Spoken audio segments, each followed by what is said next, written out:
გამარჯობათ. რამოდენიმე ადამიანმა საუბარში ასეთი რამ განმიცხადა.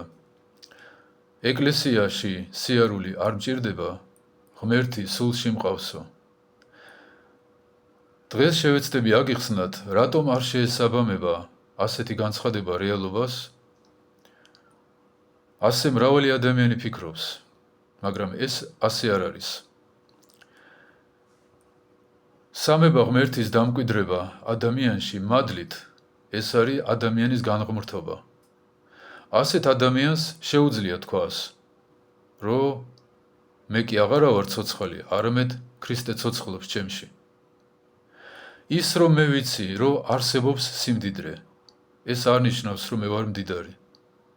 ის რომ მე სადღაცა მინახავს სილამაზე, ეს არ ნიშნავს, რომ მე ვარ ლამაზი.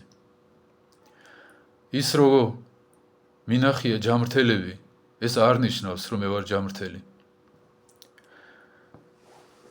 იყვნენ ადამიანები, ღმერთის ცოცხალი ეკლესიები, მაგალითად ანტონი დიდი, მაკარი დიდი, მოციქულები, მეუდაბნოე მამები. ამათში ნამდვილად მკვიდრობდა ღმერთი. მათ შეეძლოთ მიცვალებულისთვის ეთქვათ, რომ ადექი და ისიც დგებოდა.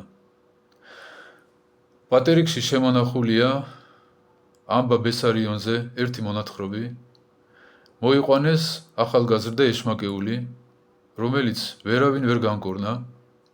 იცოდნენ, რომ ამბა ბესარიონი თავმდაბლობის გამო მოერიდებოდა ამ საქმეს, ამიტომ წმინდანის სკამზე დასვეს ეს ბავშვი, რომ მოვაო, ეტყვისო, რომ მოშორდი აქედანო და ეს ბავშვი განიკურნებაო.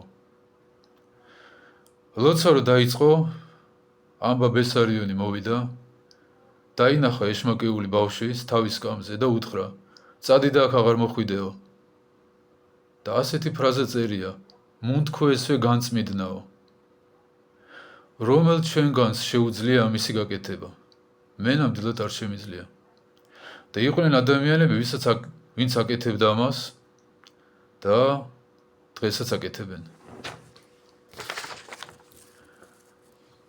ის რომ გვახსოვს ღმერთის არსებობა, ეს არ ნიშნავს, რომ ვართ ღმერთშემოსილი წმინდანები და სასუფევლის გასაღები ყოფილა სწორედ მადლმოსილება.